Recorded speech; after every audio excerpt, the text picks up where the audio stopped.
Welcome to the Live the Call podcast, where I speak with guests living and working their soul's purpose. I'm Pamela Downes, founder of Spirit Calling and trans-channeler of the Great Council of Light. Every episode, our guests share their awakening story, and together we learn how they came to live their spirit's call. Join me in tales of self-discovery, enlightenment, and transformation to amplify your healing journey.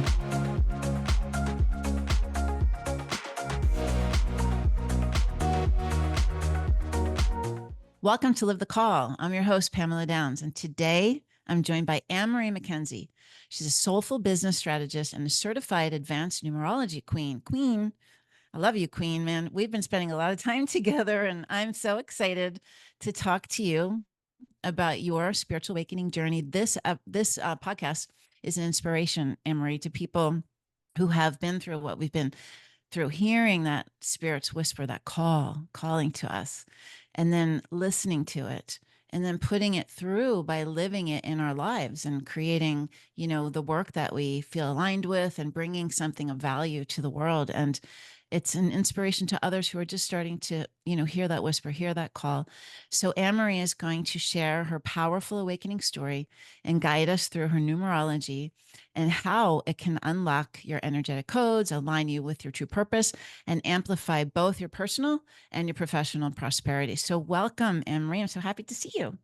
Thank you. I'm so excited to be here and to have this conversation with you and your audience. Thanks. Yeah, you're amazing. You've been just so wonderful with our community and sharing space and leading a couple different workshop and a community called Talking About Numerology and educating. But this time that I get to spend with you today, I want to dive deep. I want everyone to be able to know more about you and how did you become the numerology queen? Tell us how it started. Well, this conversation couldn't be more divinely timed in terms of my awakening, because this week will be the 10-year anniversary of my mother's passing.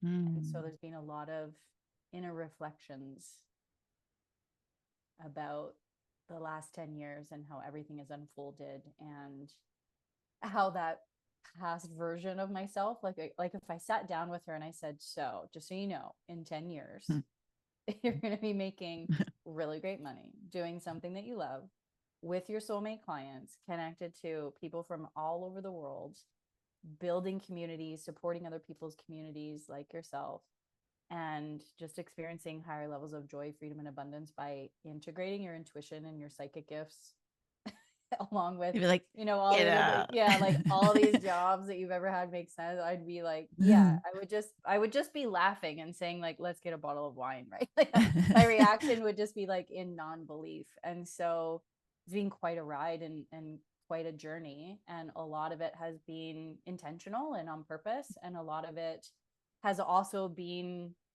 gifted to me, and things have unfolded in ways where, again, I can see that divine timing, but not something that I could have planned for or expected. But I see how, in doing the work in the last 10 years, that my team, my spiritual support team, has said, okay, she's ready, and here's the next spiritual assignment in order to help her get there. So the numerology actually just came on board, I would say, when did that drop in? 3 years ago. So it was when the world was a little bit wonky. And like many other people, I had to shift my business. I was connecting in person. I was doing workshops. I was doing retreats. I was a keynote speaker, standing on stages in front of like hundreds and hundreds of people, sometimes thousands. And I couldn't do that anymore. And so I had to shift everything online. And when I did that, the abundance kind of immediately stopped. And I was speaking to another coach, and I said, this is going to be my year where like the abundance comes back online. And it's funny because I was very masculine about it, which I have a lot of masculine energy, but I was like, I'm going to hire a bookkeeper. I'm going to get a new accountant and take myself on dates with these reports. And, I laugh at that too, because that's not how I would guide a client to tap into higher levels of abundance. And she said, I think you should do this free 3-day thing with this person. You're going to love her. And lo and behold, it was all about numerology. And the amazing thing about that experience was it was a remembering, Mm. not this new learning experience. Like everything that the person was saying was something that I already knew, but I was also like, how do I know this? Like I just knew that it was truth. And there was just so many breadcrumbs, divine breadcrumbs that were saying, hey, remember you're really great with numbers. This is one of your gifts as well, and it's going to support your intuition. And this is the thing that's going to help you connect to those higher levels of abundance. It was really It's cool. so interesting. Yeah, it's a familiarity, right? Yeah. You knew. But so tell me, prior to that, you said you were great with numbers. What was it that you were good at when you were, a kid? And when you said, I want to be when I grow up, what was that? Like, how did that story start? So after just before I was losing my mom, I was ready to leave the corporate world, and I was working with a therapist. And I remember her asking me, what did you love to do as a child? And I was like, what does this have to do with anything? Like, I want to quit my job and I want to go all in on this thing. No, this was after I lost my mom. Yes, it was after. And so I had already started this side hustle. So I started talking to her about my childhood. I was the firstborn on both sides. I spent a lot of time by myself. I had this epic attic that was my playroom. Freaking loved it. And it was like Oh, a wow. semi, not a full spiral staircase, but it was a curved staircase to get up to the attic. And the staircase was in my bedroom. Ah, that's so And magical. yeah, it was like, I wish I could go back to it in a lot of ways. And in that space, I had all my stuffies, Cabbage Patch Kids. I mean, I loved Cabbage Patch Kids because I wanted siblings. Mm. I wanted to have a twin. I remember when I was really little, what do you want for your birthday? I'm like, I want a twin. And they're like, oh, honey, you just don't understand how this really works. We can't But get you one of those. yeah, no. But I did get twin Cabbage Patch is, which were a boy and a girl. And I ended up having a brother and sister that was a boy and a girl Aw. twins, which was Aw. amazing. So I would line all of them up, my Cabbage Patches, my stuffies, and I would have my big old chalkboard and I would teach them stuff. Um, when I was at my grandparents, they were kind of like parents to me. I was raised on their farm. When I wasn't in school, I was with Nanny every day, or in the fields with Papa. And they would feed everybody at lunch hour. And I would set up shop in my grandma's sewing room. So she had this two drawers full of buttons, and they were the rando buttons. But I would line them up and sell the buttons, and I would have a cash register on her little squishy sewing stool. I can still feel it and picture it and smell that room to this day. And I would invite people to come in and buy my buttons, buy my stuff. Sometimes I would sell grandma's sewing stuff. So I'm explaining this to the therapist, and she was like, okay, what else? And I said, well, I guess when I got a little bit older, I started writing books. And my first one was The Adventures of Snowy Owl with my best friend Amy. Oh. And we illustrated it as well, and we wrote the story together. She's like, so let me get this straight. You were a business owner that taught people stuff and you wrote books. She goes, I think you're on track in terms of you're I living love your it. purpose and what does you want to do. Mhm. I had never thought of it that way Yeah, before. of course not. Ever. Hmm. Ever. I was You like, were in oh my, training. yeah. She goes, so just, keep doing what you're doing and keep leaning into that. And it was so validating to be seen and heard and to be reminded that little Annie was doing what she wanted to do all along, which Hmm. was really cool.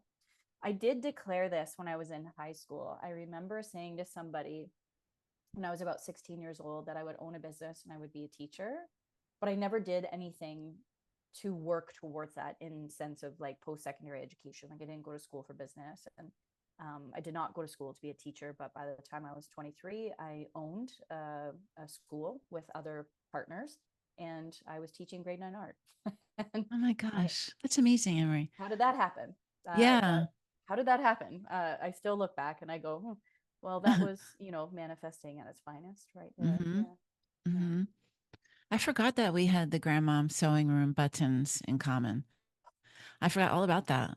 hours with those buttons. I created art Yeah. with it. And I Yeah. actually just found something recently. It was a sewing machine made out of buttons and one of the little spindles of thread. I'm going to have to take a picture and send it to you. Mm-hmm. But we were creative at heart, and Mm-hmm. we were tapping into also a remembrance of something we've done before in past lives, and Yeah. you were just playing it. You were Yeah. playing with it. Yeah, you were bringing it in. I Mm-hmm. love it. That's awesome. And art teacher too. Wow, that's so great. Not qualified for Yeah. sure. I only did it for one semester because I kept getting pulled into the principal's office and he was like, so let's look at these scores. He's like 10 out of 10, 10 out of 10, 10 like I was just giving everybody perfect. And I said, listen, we got a group of kids here that have all the labels in the world: ADD, ADHD, OCD, like the list goes on and on. And I asked them to sit down and do something, and they did that for 30 minutes. Who am I to say whether that's an incredible piece of art or not? And I Mm-hmm. remember I would show him, you know, this canvas that would just be like all one color with a dot on it. I'm like, this dude's selling it for 10 grand. I'm like, so, and he would always be, the principal was always bringing it up. Well, look at the rubric. And I'm like, shove a rubric up your butt. I'm like, if I know, and I still have students to this day that like they have never forgotten that experience. They'll talk about Barack. I think it was called Barack. Have you ever seen that movie? It's old now, but it was like a film that had no words. It only had sounds, and it was like snapshots of the world.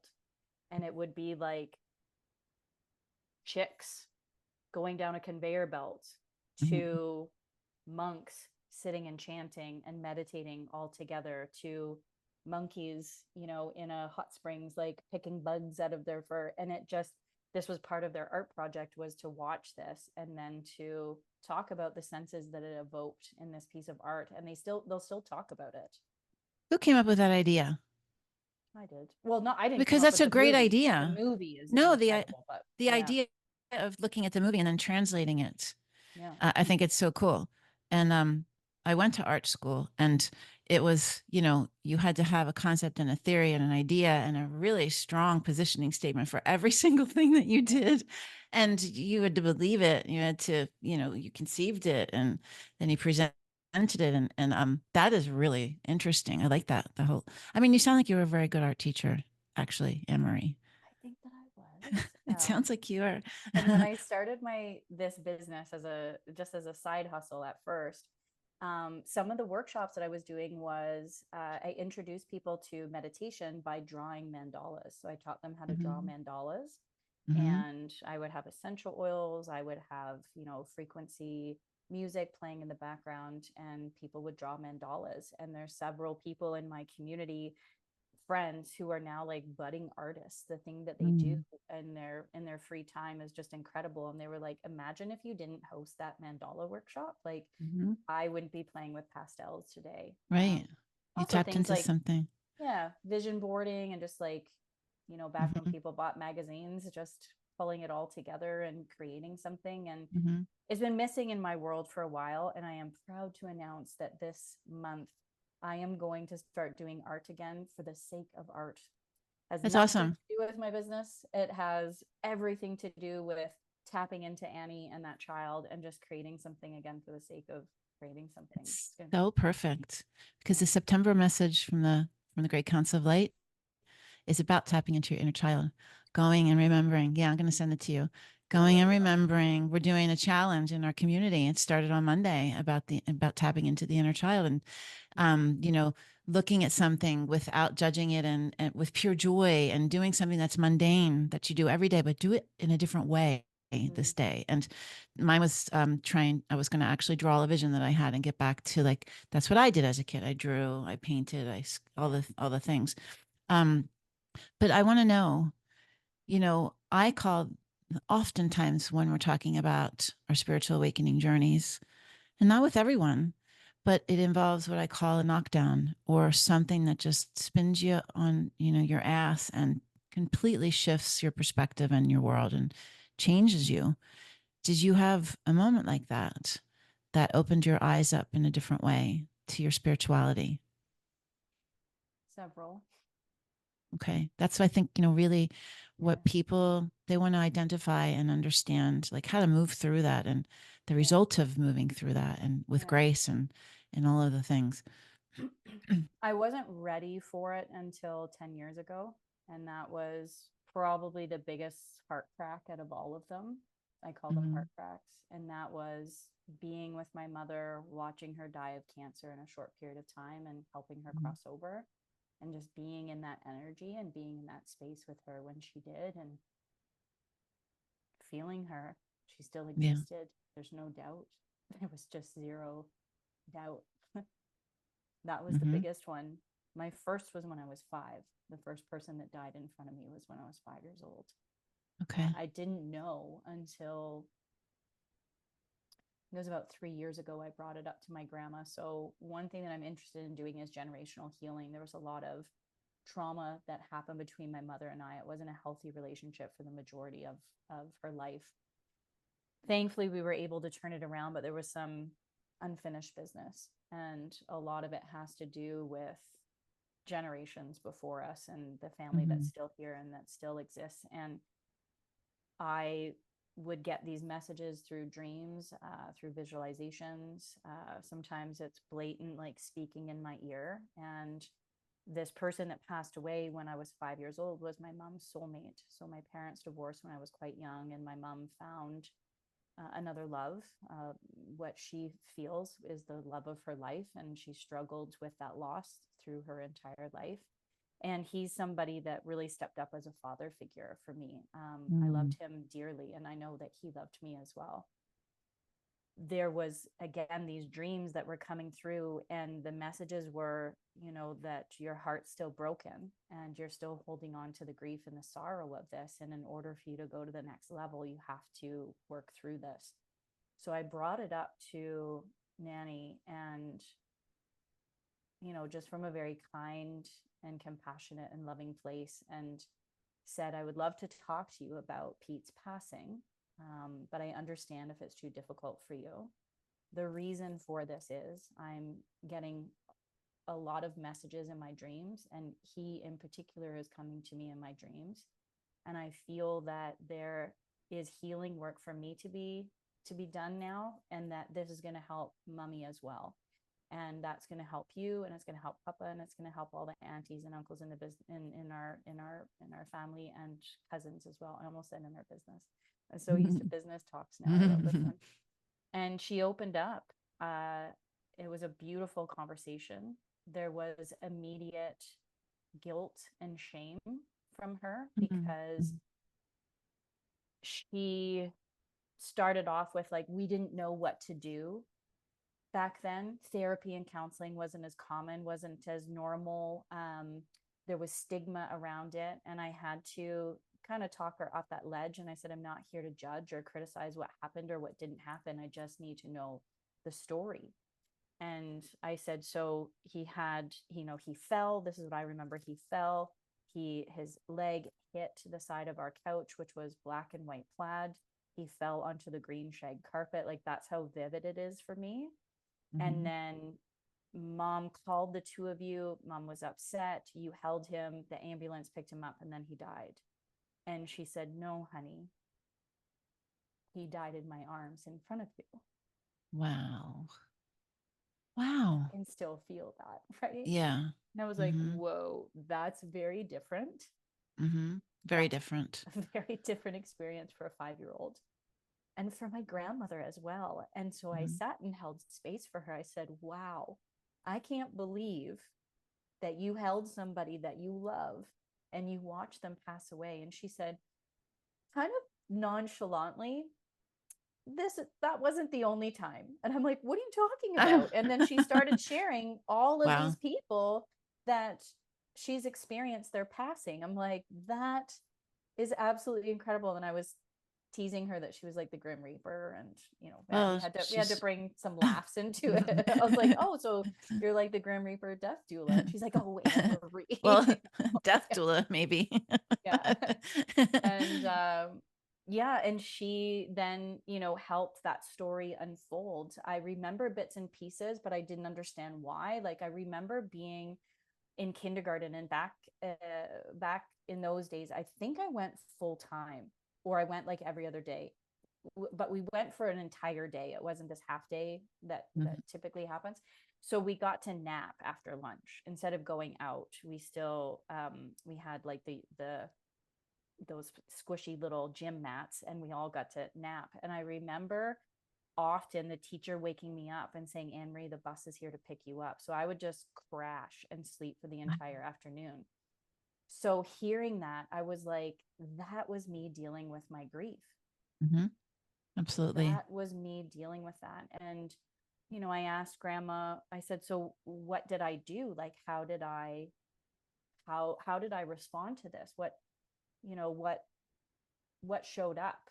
And she said, every day after school for months, you would immediately go to the couch, crawl to the top of the Oh, couch, pull the curtains back, and just sit on the top of the couch. And when we would say, honey, what are you doing? You would say, I'm waiting for Pete to come home from work. oh.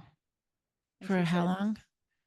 she said months. It happened for months. And Yeah. then she said, we just had to keep telling you that he was in heaven, but you didn't Mm-hmm. understand heaven. Yeah.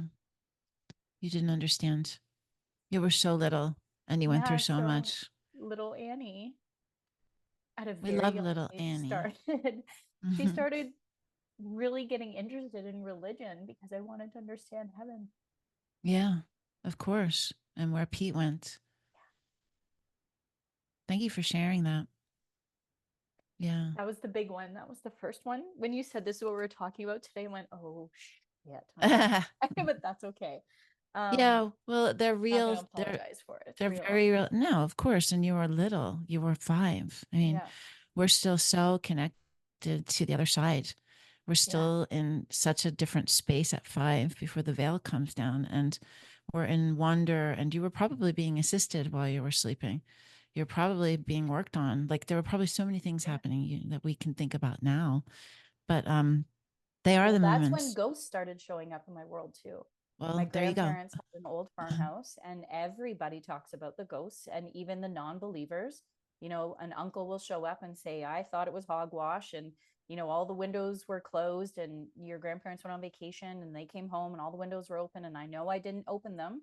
And then another time your grandfather was fishing and your grandma called me and was freaking out because there was somebody upstairs, and I said, oh, you're crazy. And so he came and hung out with her, and within 30 minutes he heard it and he was like, we're leaving, we're going to my house. So We're out of here. everybody knows. And through that conversation with my grandma, I was like, well, what else happened? I remember playing in this one back room. And I mean, when I say back room, it was back room. Like you went into a bedroom, and then you went down another hallway, and then you went into another room, and then you turned that corner, and then there was this really big long closet. And she said, you were often in there, and I was playing with my spirograph, just chit chatting away. And I said, who was I talking to? And she was like, well, we just thought it was yourself. She said, but now that I think about it, you were probably talking to the ghosts. Mm-hmm. You probably were. Yeah. That Just was like your doodling. room. That was your Yeah, hangout room. just doodling around, creating art, talking to my imaginary ghost Just friends. doing normal 5-year-old things or 3, 4, 5-year-old things. Yeah, Oh yeah, my gosh. And so that was when you were 5. yeah. And then between what was another one? You said there were several. There was several. I had a high school sweetheart, a big, big love. He helped me heal my heart after like the first guy broke my heart, Mm-hmm. which that guy happens to be my partner now. Mm-hmm. Oh But wow. my soulmate, high school sweetheart. So I definitely believe that we have more than one soulmate in this Mm-hmm. lifetime in terms of Mm-hmm. partnerships. But he passed of cancer when he was in his Mm-hmm. 30s, and we had made a pact to, like, if not again in this lifetime, we'll find each other in the next. And then very shortly after that, he passed of cancer, and so that was devastating for me. It took me a couple years, even longer than that, to like pull myself out of that, because I definitely always compared my partners to that person.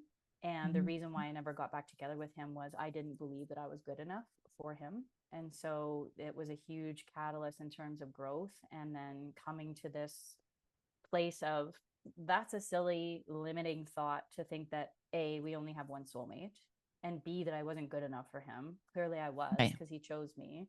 Mm-hmm. He's definitely with me. He speaks to me all the time. A lot of times it's through Led Zeppelin and Led Zeppelin specific songs, or Wish You Were Here by Pink Floyd. And he's just a part of my team now, and he helped me call in cosmic love again. And when the person showed up, I was like, no, it's not him. It wasn't the grade 8, grade 9 boyfriend that broke my heart that you helped heal. He was like, yes, it is. I was like, Isn't okay, that interesting though? And he now he would have bet gets a to million like, bucks. yeah, right. And he gets to assist you in growing and learning through that. And Yeah. that's amazing.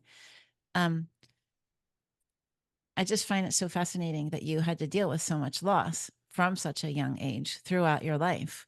We haven't even scratched the surface. This is, I'm Yeah, just because talking about the big ones. I you don't have, even meet people that have had so, I don't know that many people that have had so much loss. I thought it was normal. I remember Hmm. having this conversation around a campfire, and I was telling people, and I just assumed that everybody had these big losses, these, people that died. They die all the time. And they were like, no, Anne-Marie, No. like, my grandpa's died Hmm. Right. Exactly. because he's old. Hmm. Right. Like, it was not the same story that I have. And just like the ones that I was really closely connected with, I think the last time I counted was around like 22, 23. My gosh. It's Wow. it's incredible. And Hmm.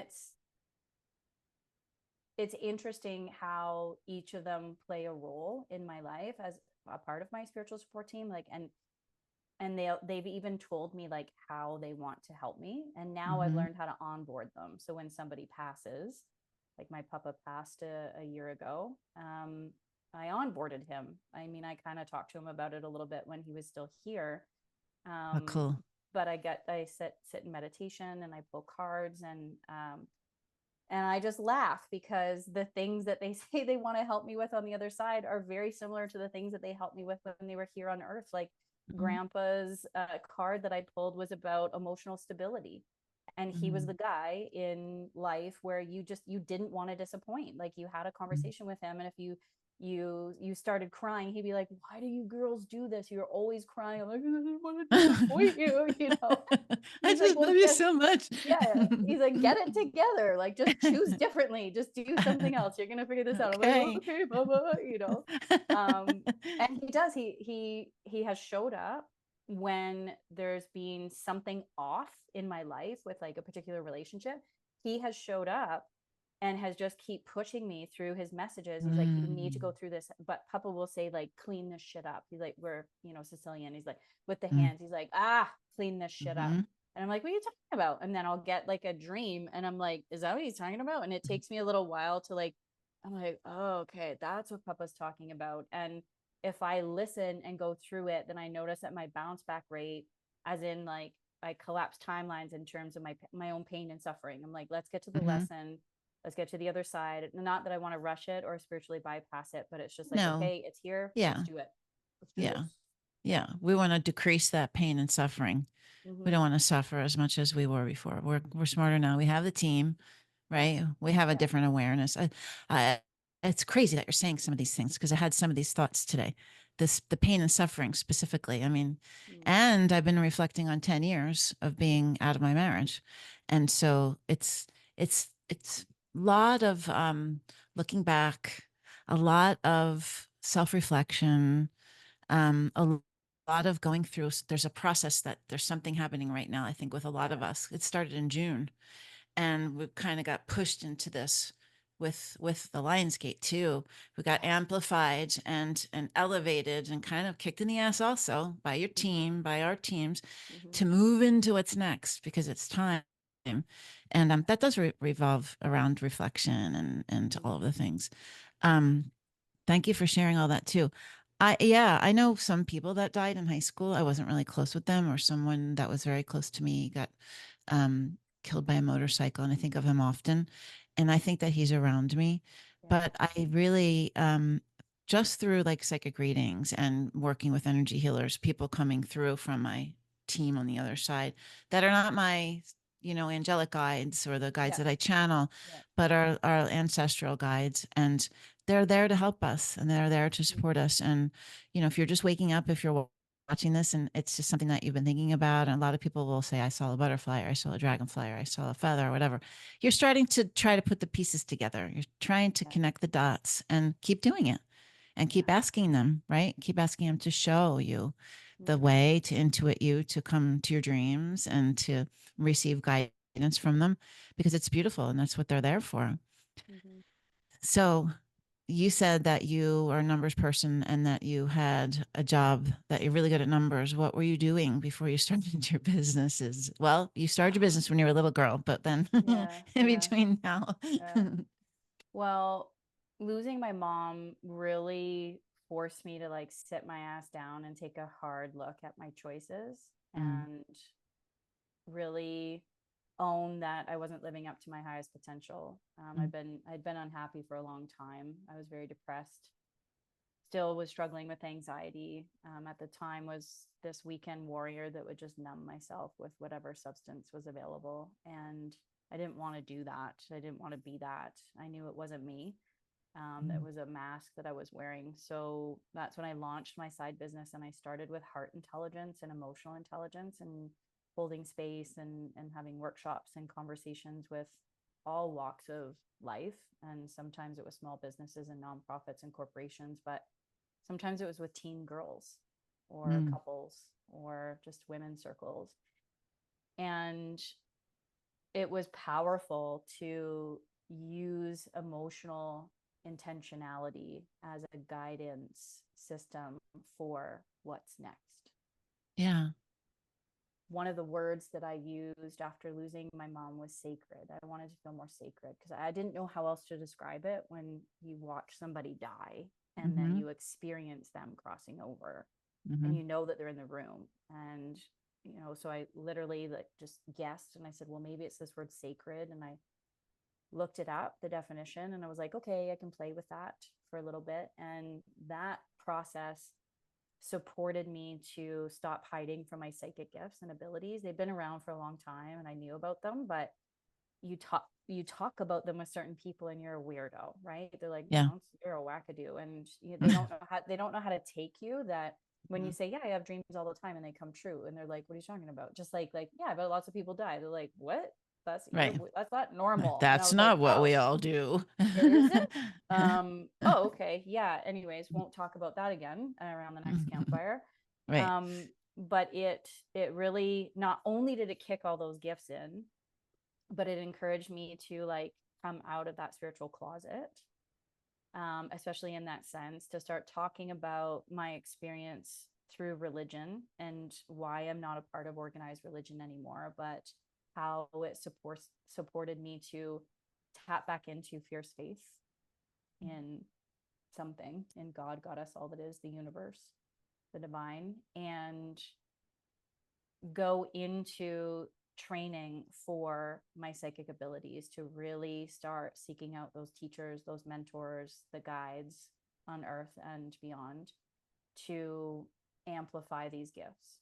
So I shut a lot of them down, especially the one where I'd have dreams and it would come true, because sometimes it was people dying. And when that Mm. happens to you, it's scary as fuck, Yeah. because there's nothing. I'm like, either I you didn't Yeah. do this for me so I could prevent it. So what's the point Yeah. What am I doing having with this? this information? Yeah, what am I Yeah. doing? And the way that it all unfolded, like I heard the screeching. I remember looking at my partner. He wasn't wearing a shirt at the picnic table, just like my dream. And I said, these people have been in an accident. Some people have died. We have to go help. And so we were there to help until the ambulance came. But again, there was still a man that there was no hope for him.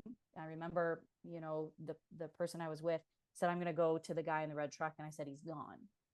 And he's like, well, you don't know that. I'm going to go check. And he comes back and he said, yeah, he's gone. He's And gone. we just held space for these four teenagers in a minivan that caused this accident until the ambulance came and supported them to be in shock. But I remember completely shutting it down because I was so scared. I was like, this isn't a gift Right. at all. But there's something about you and your mother. There's something about you guys holding space when people pass. Yeah. I don't, there's like a common thread from her to you that's coming through that I'm hearing.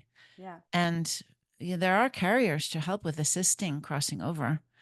There are transitional people. I mean, you talked about them, but not everybody knows what that means.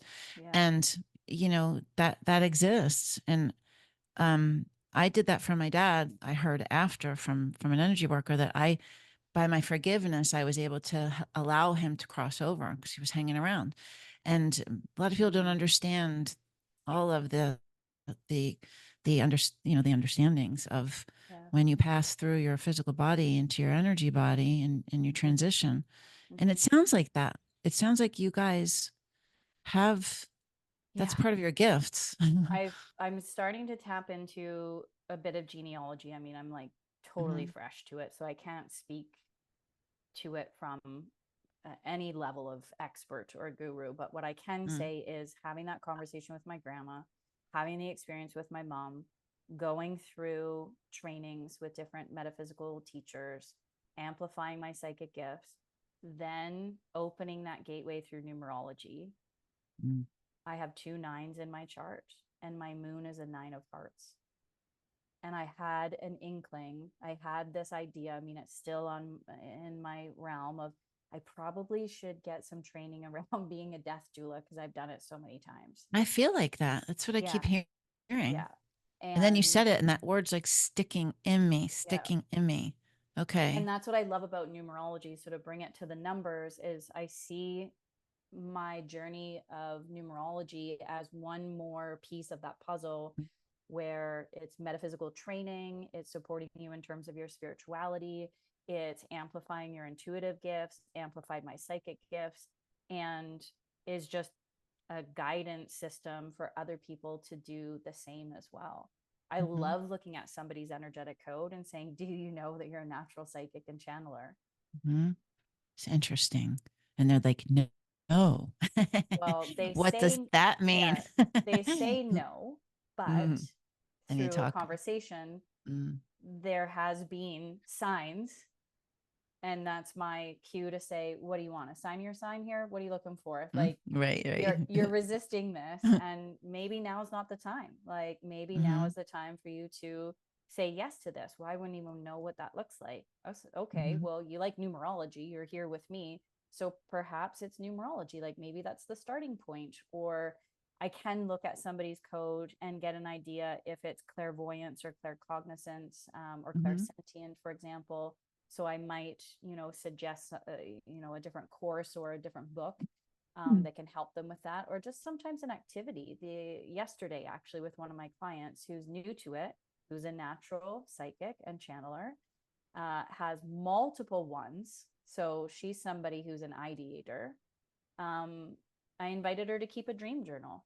And as soon as I said that, she goes, yeah, I have crazy dreams sometimes. Well, you're like, write them down. Let's. Write them down. She sees 1111 all the time. Her grandfather's birthday is November 11th. Mm-hmm, I said, so do you think there's a connection? Do you think your grandfather speaks to, he's on your honor team, no doubt about it. mm-hmm, But I said, do you think that your grandfather speaks to you, either in your dreams or in your world? And then she shared a story about this old man coming to get a haircut, and she had, went through school, but she never had the opportunity to cut her grandpa's hair. And when he passed, it kind of broke her heart a little bit that she didn't get to. And when mm. that old man was leaving, he gave her a ridiculous tip, and then he called her something in like Romanian, which was very similar to like what her Oh, grandfather would say. And I was like, bam. and you just, why don't you just lean into this? So Right. so It's I so I interesting. I love that about numerology, and I love that it helped me release that limiting belief that I wasn't good with numbers for a long Mm-hmm, time. I told myself that I wasn't good with numbers. Like I grew up in this like poverty and abundance cycle, like where I had nothing and I was on the verge of homelessness, to a lot, to nothing, to a lot, to nothing, to a lot, to nothing. And, conflicting viewpoints from parents in terms of money and what that means. And when I hit grade 11, grade 12 math, I really struggled. It was very difficult for me to connect the dots and see how I was going to apply this in like everyday life. I still don't know what sine, cosine, tan, what that purpose is. And I was the mm-hmm. kid that was like, what am I going to use this again? They're like, well, if you want to do this, or want to, I'm like, I don't want to be those things. So I So don't need that. yeah, so I just created this like huge limiting belief that I wasn't good with numbers. Meanwhile, I went to enrichment for math as a very Mhm. little girl multiple times. I can easily add things up. Like when I was younger, I was serving and bartending, and it was very easy for me to be like, okay, da, da, here's your change. Yep, this is how much the tip. Like I was All of it. very, very good with numbers. Yeah. So when Hmm. I stepped into that, that was one of the first things that came through with the teacher. She was like, "You've done this like many times." Definitely in Egypt and Atlantis. Like, Yeah. you know that, right? And I was like, no, but Hmm. yes. I sort of do. Maybe no. Yeah. Um, the numbers thing is something we were talking about in the community, and a brand new member, Michael, put this whole post about the number 57. And I was like, I know that I've recently heard something about the number 57. Mm-hmm. I don't know what it is. And then we all were sharing about when I started waking up, it was the numbers, the numbers. I'd walk in a room, the clock, the this, the that, the license plate, the elevator, like all of it. Yeah. And then I started associating, like, what does 414 mean? It means that I'm thinking about work. 414 is work number. So every time I see 414, it means get to work, get busy, get focused. Yeah. I recently started seeing 999. Ooh. Interesting. Yeah, I know. And I don't know. I didn't look it up, but I've taken notice recently that I've been seeing 999s for the first time, maybe last month, maybe 8 weeks. Mm-hmm. Yeah. And I think it's about the next phase of my life because I feel Yeah. like that's what I'm thinking the most about. And I feel like that's associating itself with that. So I'm keeping tabs on it. I'll let you, Mm-hmm. I'll keep you Mm-hmm. posted. um, but all of these things are what people experience. It's the little God winks and the numbers, Yeah. whether you call it, numerology or not, or it leads you to a path of that. It's reminding you that there's Mm-hmm. something more. It's Mm-hmm. giving you that confirmation. And I often tell people, think about what you're thinking about. Take a moment, think about what you're thinking about, and think and kind of know that it's a good choice, it's a bad choice, whatever it is, you're Yeah. getting an answer. You're Exactly. getting your pop up, or you're getting whomever Mm-hmm. giving you a little push in the right direction, right? Mm-hmm. And that's part of the spiritual awakening journey. Definitely That's is. part of that. Yeah. Listening to the If you're signs. somebody that sees numbers all the time, in all of my calls, I get this question, especially with the newbies. They're like, "I see numbers all the time. What does it mean?" Hmm.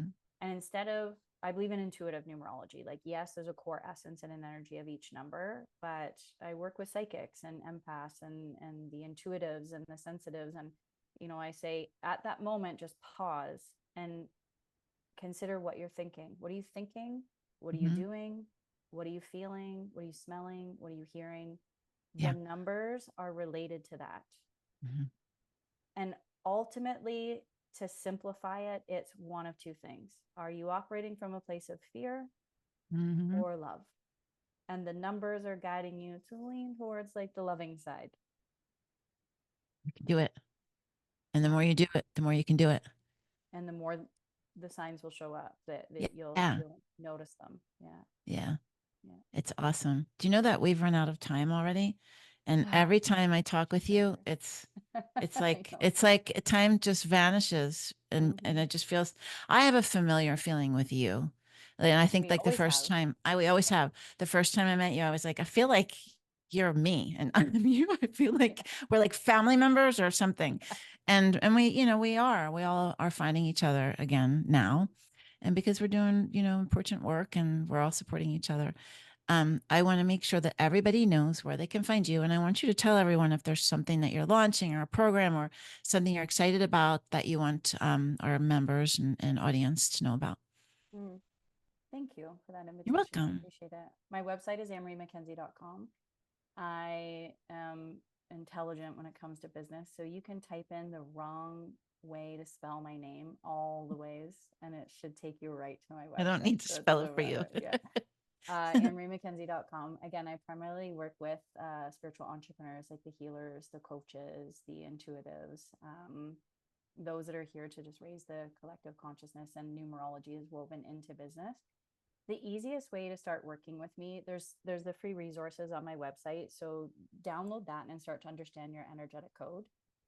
really start to get familiar with your purpose and your gifts and why you're here. And if you want to hang out with me, I have monthly calls in a community where we just talk about the universal energies from the previous month and our experiences through them.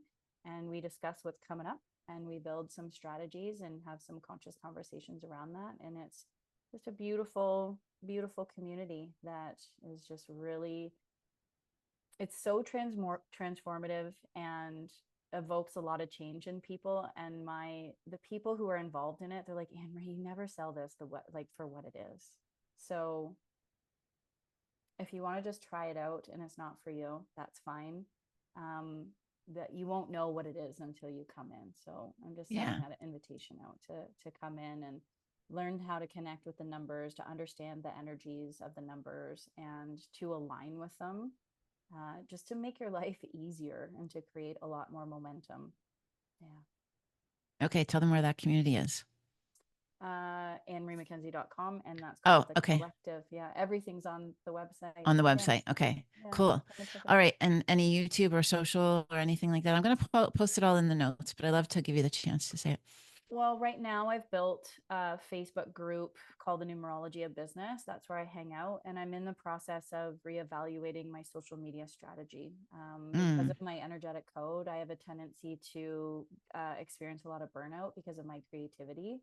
So I've just sort of scaled everything back. I mean, I'd love to say, come and hang out with me on Instagram, but I post stories there and everything is just being reevaluated. But I do free forecasts every single week in the Numerology of Business community. So that's the best place to just come and hang out and have conversations and learn more about the numbers in terms of social media. And yeah, the collective is the best place if you want to just come in and sit in community with other people. Yes, it's awesome. And then soon you will have a show on the Ethereal Network. We are content partners. We're so excited. We have a new spiritual television network. It's 555 on my time on the East Coast. And you are going to have a weekly show when it launches. So it's probably going to launch, I would say before the end of the year. And, you know, I'm going to be posting about that. So I'll be sharing that channel and everyone can go check her out over there because this is evergreen content. And we want people to be able to find you everywhere. So I'm really grateful that you joined me today and you shared your story with me, AnnMarie. As always, I had the best time. And anyone, go check AnnMarie's stuff out. She's very, very talented. Our community loves sharing space with her and learning. And I'm sure if you're, you know, looking for someone to help you with your business, if you're an intuitive, creative, and spiritual entrepreneur, you would really enjoy working with her as well. That's all we have time for today.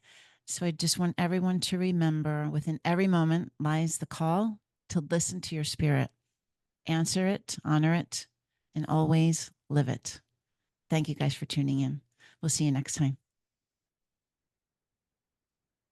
I hope today's episode sparked insights for you on your healing journey. If you're searching for support and connection, you should join our community at spirit-calling.com. Spirit Calling is a like-minded community of spiritual individuals learning, sharing, and growing together every day. No matter what you're experiencing in your journey, you'll find resources and a community to support you along the way. Until next time, keep listening to your internal guidance and stepping into your spirit's call.